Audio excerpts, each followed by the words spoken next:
जय श्री कृष्णा दोस्तों, स्वागत है आपका अपने इस YouTube चैनल में और आप देख रहे हैं मोटिवेशनल एंड स्पिरिचुअल ज्ञानवर्धक वीडियोस।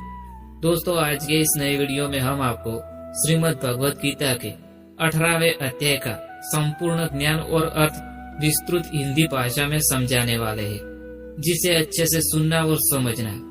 दोस्तों, इस ज्ञान से आपके मन को शांति और दिल को सुकून मिलेगा और आपकी सारी समस्याओं का समाधान भी मिलेगा।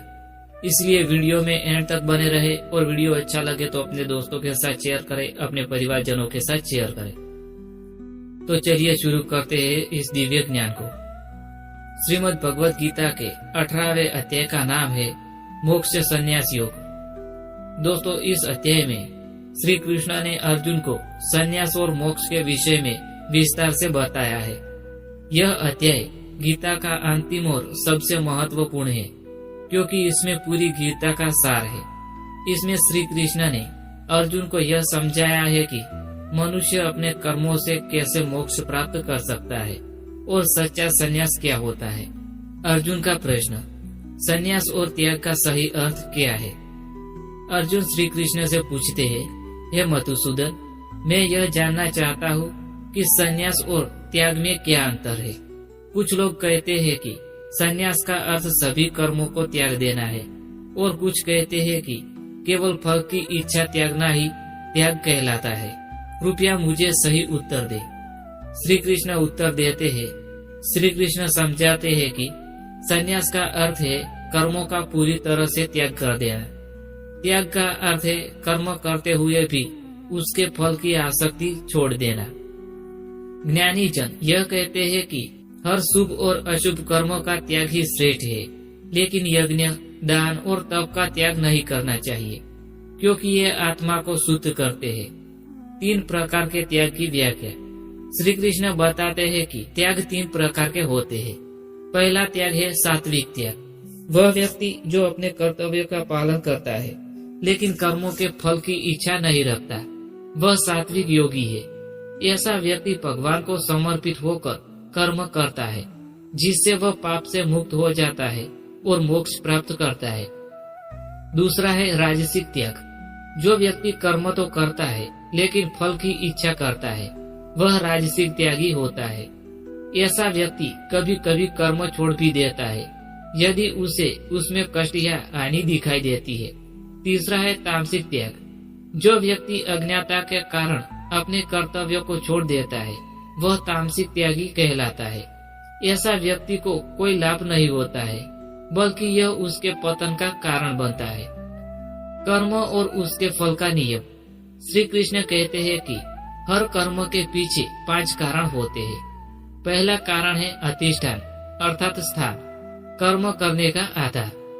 दूसरा कारण है कर्ता अर्थात कर्म करने वाला, जो व्यक्ति कर्म कर रहा है वो। तीसरा कारण है करण, इंद्रियों और साधन, जो माध्यम या उपकरण कर्म करने के लिए उपयोग किए जाते हैं। चौथा है चेष्टा अर्थात प्रयास, कर्म करने की इच्छा और प्रयास। 5वां कारण है देव, भगवान की कृपा या प्रारब्ध, ईश्वर की इच्छा या भाग्य। इन 5 कारणों को समझकर व्यक्ति को अहंकार नहीं करना चाहिए कि वह अकेला ही कर्मों का करता है। कर्म के 3 भेद होते हैं, सद्गुण, रजोगुण और तमोगुण।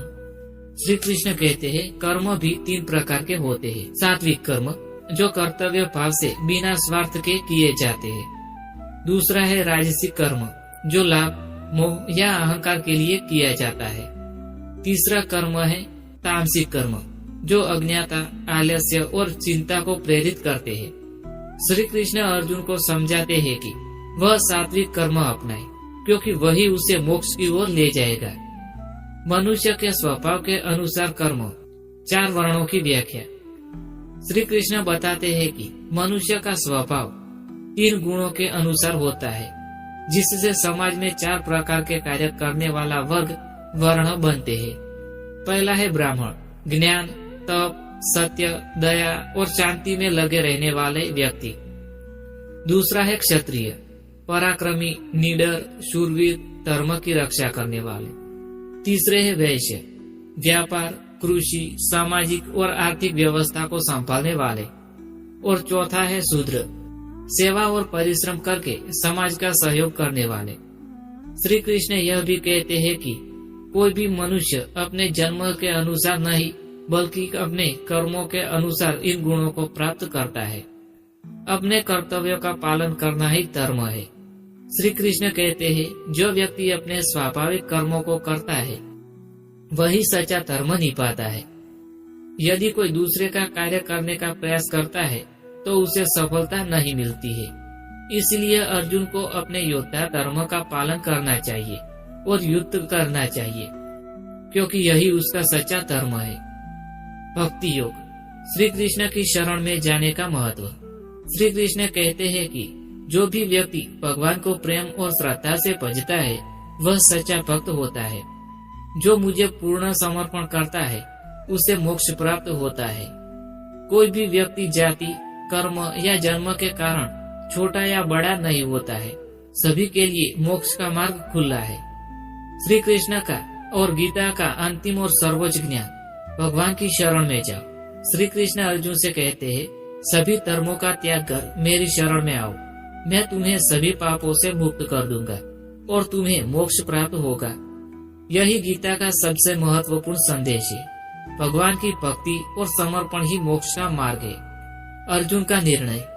अब संदेश समाप्त हो गया।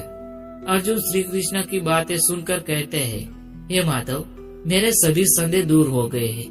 अब मैं आपकी आज्ञा का पालन करूंगा और युद्ध करूंगा। संजय का निष्कर्ष।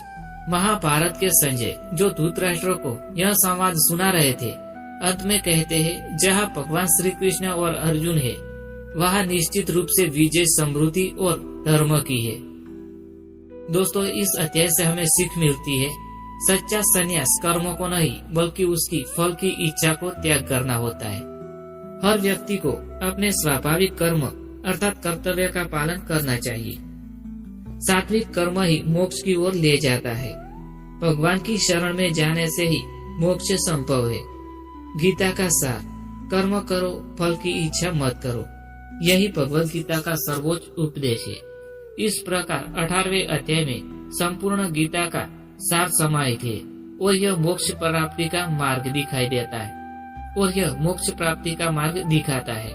दोस्तों, इसी के साथ श्रीमद् भगवद गीता का 18वां अध्याय यहाँ समाप्त होता है। मैं उम्मीद करता हूँ कि आपको पसंद आया होगा। अगर पसंद आया हो तो वीडियो को लाइक करें, शेयर करें और चैनल को सब्सक्राइब करना ना भूलें। फिर मिलते हैं नए वीडियो के साथ।